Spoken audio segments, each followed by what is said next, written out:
Bonjour, bienvenue dans ce podcast qui est un lieu d'échange, surtout dans la bonne humeur. Aujourd'hui, nous sommes avec un acteur, entrepreneur, bref, citoyen congolais, monsieur Benny Bola, à qui je dis bienvenue.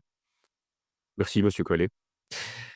Le cinéma est une passion pour vous. Alors, pour toi, on peut se tutoyer pour ne pas trop faire politique parce que, voilà. Alors, le cinéma est une passion pour toi, mais comment tu es entré dedans? Je suis entré par passion, si je dois le dire ainsi, parce qu'en 2005, on était jeunes, hein, je me rappelle, j'étais très jeune, mais j'ai vu un film et le film s'intitulait Malcolm X, un bijou, un joyau du cinéma américain interprété par Denzel Washington, heu, qui est mon acteur préféré et de 2005 à 2016, finalement, j'ai pu réaliser mon petit rêve de gamin, de gosse. En jouant le projet River Hotel avec Didier Ndenga comme producteur, avec tous les autres acteurs. Ouais. Donc voilà.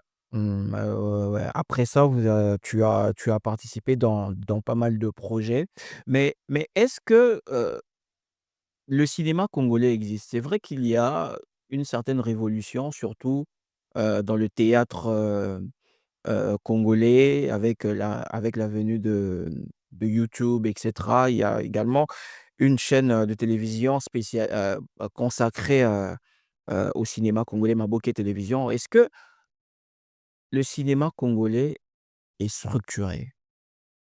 Très bonne question parce que là, on est plutôt sur, 2 thématiques. Mmh. La première, c'est celle de la structuration d'un art ou d'un métier et la seconde, c'est sur son existence. Heu, Premièrement, je dirais qu'elle existe, hein, enfin qu'il existe, le cinéma existe, le cinéma congolais existe. Sur sa structuration, je pense qu'il y a déjà des améliorations. Vous savez, Albert Einstein disait: «La connaissance s'acquiert par l'exercice. Tout le reste n'est que de l'information». Je pense qu'on est, plutôt des personnes, qui essayent, d'accord? On n'en est pas encore au niveau des Nigériens au Nollywood ou, de l'Afrique du Sud ou de l'Algérie, mais c'est quand même des approches. Petit à petit, elles sont moindres, mais ça permettra à ce que ça pose des jalons pour, un bel avenir, pour cet art.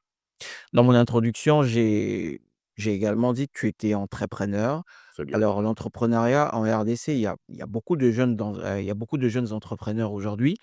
Heu, Quelles sont les difficultés que tu rencontres, que tu t'es dit qu'elles sont liées aux problèmes du pays, par exemple?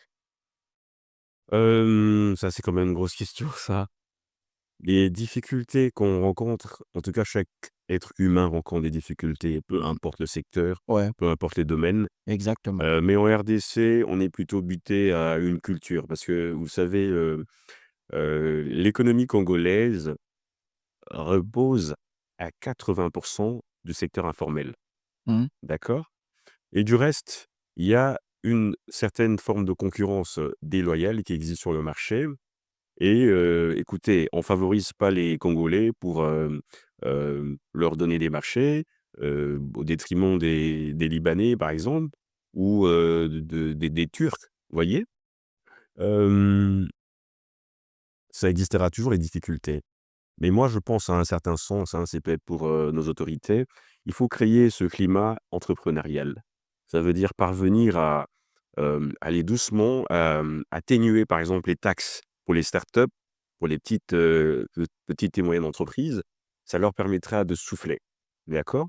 C'est parmi les choses qu'il faille mettre en place pour asseoir ce qu'on appelle l'entrepreneuriat congolais. Mais du reste, malgré les difficultés qu'on rencontre, que ça soit sur du point de vue, pardon, fiscal, du point de vue logistique, parce qu'avec les embouteillages qu'il y a, par exemple, quand vous avez un service, j'ai une de mes structures où on fait, par exemple, des livraisons, il faut quitter, de la partie est de la ville pour aller à l'ouest.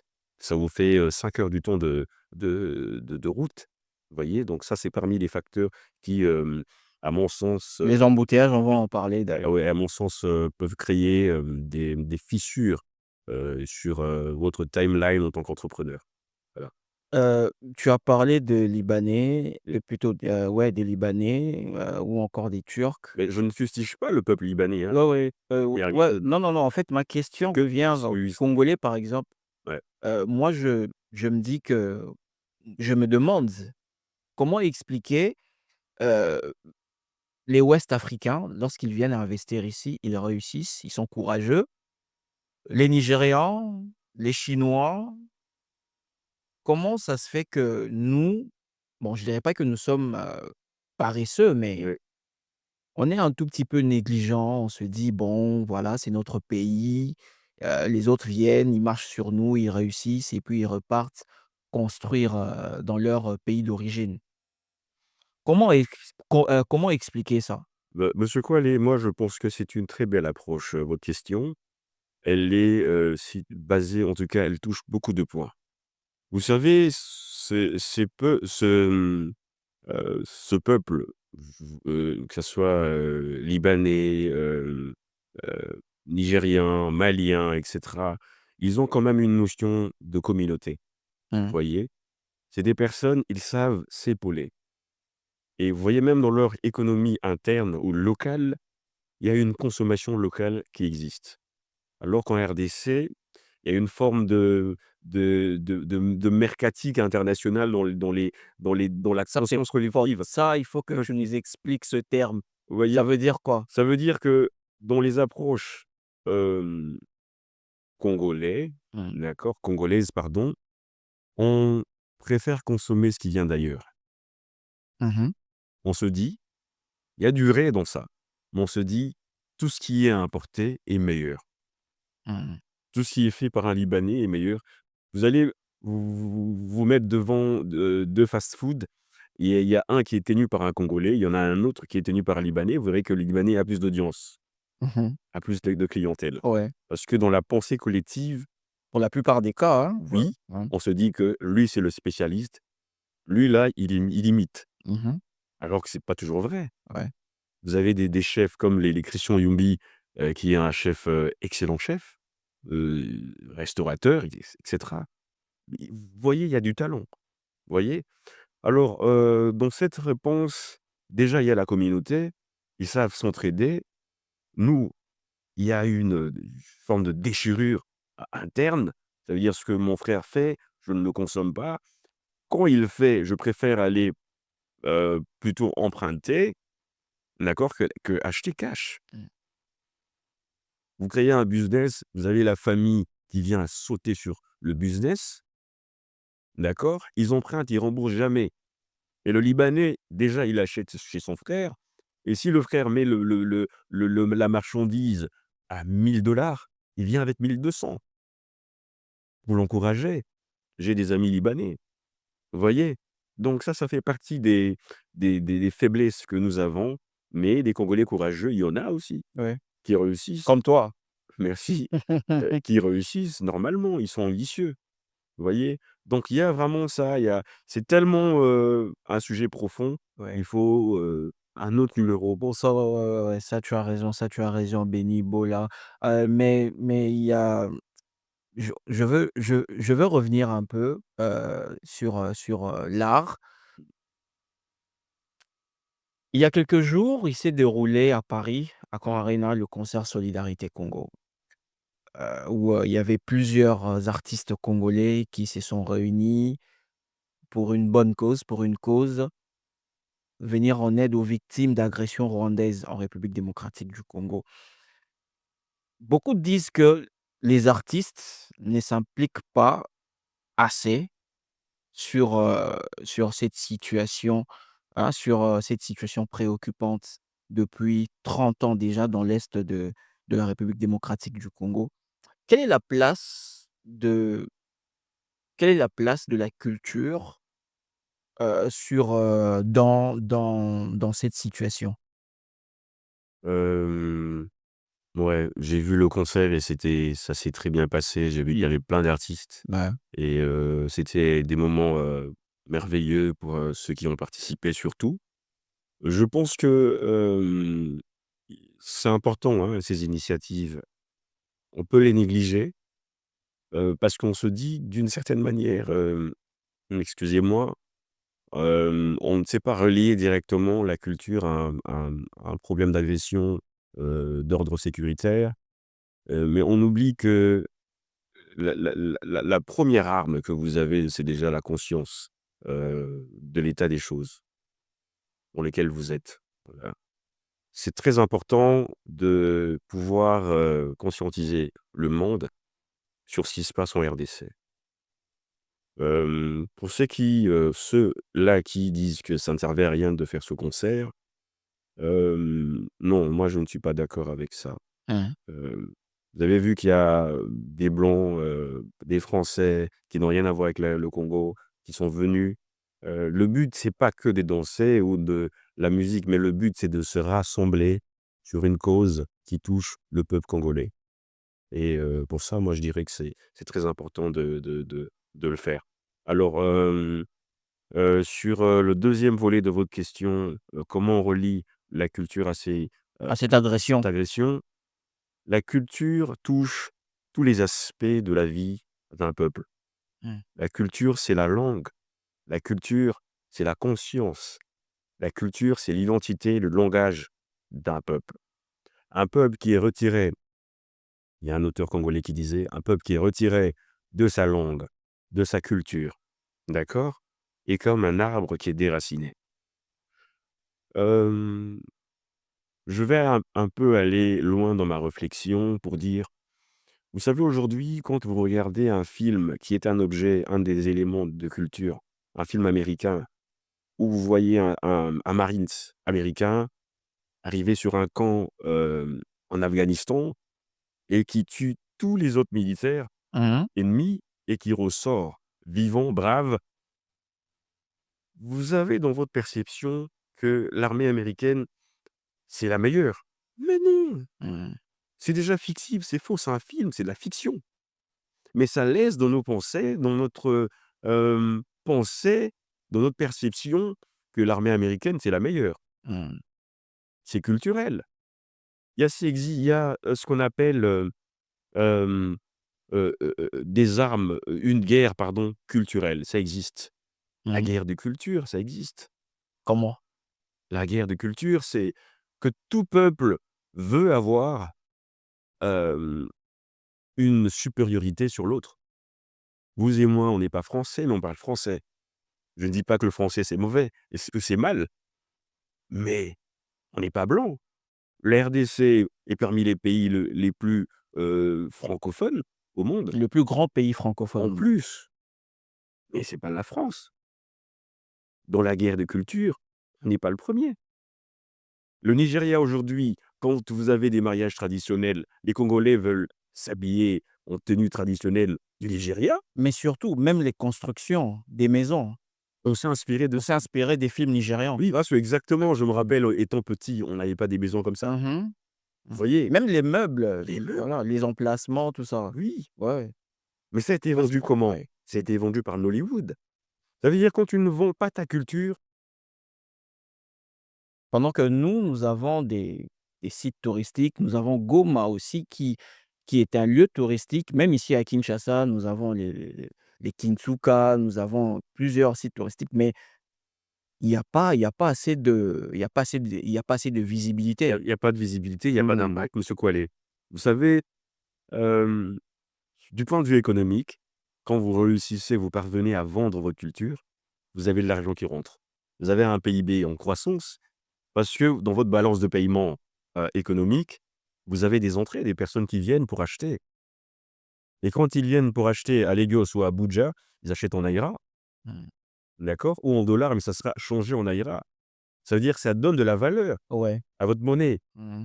vous voyez? Bah, Donc je pense que la culture peut être un élément de diversification d'une économie et par ricochet, l'économie congolaise. On a besoin de la culture. voilà, c'était vraiment, enrichissant. Mais, monsieur Béni, je ne vais je ne peux pas vous recevoir ou te recevoir ou échanger avec toi sans pour autant te poser cette question. Tu es natif de Kinshasa, Ouais. tu es résident à Kinshasa. La ville actuellement fait face à plusieurs problèmes. Les embouteillages, les inondations, les augmentations, de prix de transport en commun par-ci par-là. quelle est selon toi aujourd'hui la solution? Ou non seulement la solution, mais aussi quelle est selon toi la cause principale de tous ces problèmes?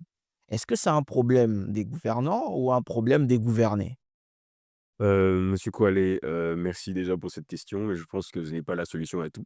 J'ai je n'ai pas Non, mais en tant que quinois, oui, c'est tu vrai, as ta part. exactement, mais je n'ai pas réponse à tout. Ouais, Dire ça, ce serait être orgueilleux OK, et je ne le suis pas. En d'accord. toute humilité, je vais peut-être apporter ma pensée et ma réflexion sur, ce sujet. Mmh, Les embouteillages, les constructions anarchiques, les inondations sont purement le fruit des mauvaises politiques publiques. mmh, Moi, j'aime beaucoup faire les liens entre les politiques publiques, les politiques qui existent pour diriger la ville, puisque même dans la définition de la politique, c'est la gestion de la cité. Parce qu'aujourd'hui, on définit la politique comme une science du du prix ou de mensonge. Non, la politique, dans sa définition française, c'est d'abord la gestion de la cité. En termes de politique publique, lorsque vous avez un taux de paludisme en croissance dans une ville, faut directement voir les égouts. voir les Les égouts, OK. faut directement voir Mmh, les canalisations. mmh, C'est très relié. Dieu a fait les choses de manière à ce que tout soit relié. Il y a une corrélation dans tout.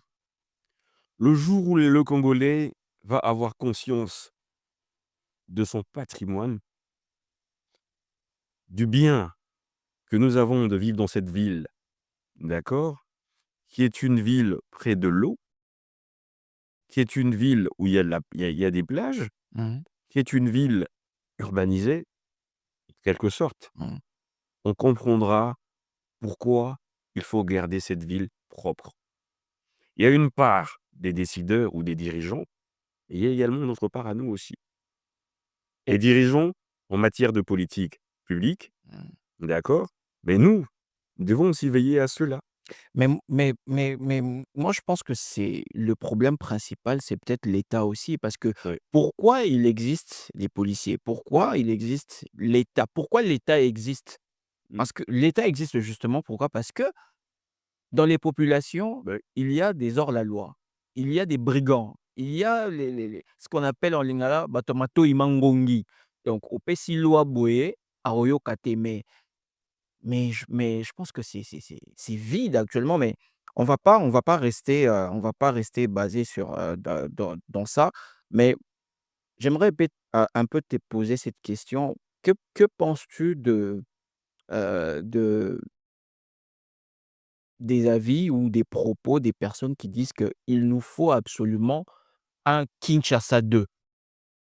Hem, oui, exactement, il faut, Kinshasa 2, mais dans les recherches pas dans les recherches, dans les statistiques, la ville, est occupée à peu près à 30 seulement. Mmh. Donc là, le centre-ville, Mmh. il y a, 70 qui est inoccupé. Vous voyez? Du côté de Maluku, Tsélé, C'est les c'est très grand. Maintenant, c'est encore aux dirigeants de pouvoir asseoir, cette politique de construction, d'urbanisation, créer, des sémis, si vous voulez, des extinctions, des institutions plutôt de ce côté-là, heu, inciter les grandes entreprises à s'installer, à s'y installer, pour mmh. créer, cette forme de vie, quoi. C'est Sans vous couper, mais justement, il y a également, le boxeur congolais Martin Bakole qui construit un mall à Lanzele. Je pense que, l'inauguration de ce mall pourrait être, un déclenchement. non, ça ne suffit pas. Mmh. Je vais être honnête avec vous. C'est pas parce qu'il y a un mall à l'intérieur que je vais, forcément construire ma maison. Il faut Mmh. voir aussi, heu Ouais, justement, ça peut inciter ouais. les entrepreneurs ou encore, des gens Tout à à fait, aller tout ouais. à fait, tout Mmh. à fait, mais comme je le dis, ça ne suffit pas. Ça veut dire que ça doit vraiment être faire partie de la politique, hein, de gouvernance. Mmh. Ça veut dire ceux qui, hein, par exemple, je donne un exemple, je dis n'importe quoi. Ceux qui achètent de ce côté-là, l'État mettra, par exemple, 1 % à leur disposition, heu un petit budget ou si vous voulez des facilitations. Ah, c'est comme faciliter un marché, vous voyez? Vous construisez de ce côté-là, ça va, on réduit peut-être vos taxes. Mmh. On vous dit, au lieu de payer 100 de votre électricité, vous n'en payerez que 50 ou 30. Ça incite les gens parce qu'ils se disent qu'il y aura moins de dépenses. Vraiment les politiques incitatives, c'est très important. Ouais. Monsieur Bacolé, que j'admire, beaucoup d'ailleurs, c'est une très belle initiative de sa part. Donc il nous faut plus des initiatives de ce genre, mais que non, qui ne proviennent pas que du peuple, mais également, l'État Ouais. doit faire, sa part, Mmh. de diriger, d'inciter. Nous tendons vers la fin de notre échange. Déjà, Ouais, ouais, c'était rapide. ouais, ouais, mais non, mais è risano, è risano, è risano, Bon, è risano. Nous a au moins na 10 minutes encore. ça c'est Mais, quand tu parles, je sens en toi, un homme non seulement, un acteur culturel, mais aussi un acteur politique. Pourquoi tu n'essayerais pas d'entrer dedans? bah, écoutez, monsieur Koalé, la politique, Il y a pas d'ambition politique? bah, si, on a, mais ce que j'essaie de dire plutôt, c'est que, hem, qu'on le veuille ou non, on est politique. Mmh. Peut-être pas forcément dans un parti, hem, mais on est dans la politique. Si vous ne vous occupez pas de la politique, elle s'occupera de vous. Mmh. Donc, on verra ce que ça va donner. Et est-ce qu'on pourra aussi te voir, aux prochaines élections présidentielles ou encore, voilà. Est-ce que tu t'es fait consulter? Parce Mais que le attends monsieur ministre à culture, hein. je dis: «Amen», je suis Mmh prêt. mh, mmh. Donc, Heu, je deviens ministre de culture, je vais le prendre dans mon cabinet, pourquoi pas? un projet pour le cinéma? Oui, il y a des projets en vue, oui, il y a des projets en cours. Puisqu'on aime les projets de qualité, donc ça peut prendre du temps, mais écoutez, il faut être patient dans la vie, c'est important. Il y a des gens qui te suivent. Mmh. Heu, est-ce que tu peux lancer un message, heu, aux jeunes particulièrement qui te regardent, qui se battent comme toi? Ouais, S'il faut un conseil, s'il faut, quelque chose, pour, les encourager, tu peux d'accord. regarder Je la regarde la caméra. caméra, ouais. Merci beaucoup monsieur Kwale pour l'opportunité de parler à la jeunesse congolaise. Jeune Congolais, toi qui me regardes, je t'en supplie, aie des priorités dans la vie. Les femmes, ça ne finit jamais. La boisson, ça ne finit jamais. Tes priorités à toi vont t'emmener très, très loin. Si aujourd'hui tu mets les priorités, tu travailles sur ça, tu verras que dans 2 ans, tu auras des résultats. Un rien peut tout changer. Les priorités avant tout. Merci. Waouh! Merci pour cette motivation. Ouais, Chers internautes, je rappelle que nous étions avec monsieur Benny Bola, acteur cinématographique, entrepreneur, citoyen congolais. Il s'est exprimé, voilà, en tant que Congolais, en tant que Quinois surtout. On a parlé cinéma, on a parlé entrepreneuriat, on a parlé politique un tout petit peu, on a parlé culture, en gros. Vous allez retrouver ce podcast, sur, la chaîne YouTube Channel TV et également sur d'autres plateformes et d'autres pages. Monsieur Benny, c'était un plaisir. tout le plaisir est pour moi. Merci, on se retrouve très prochainement.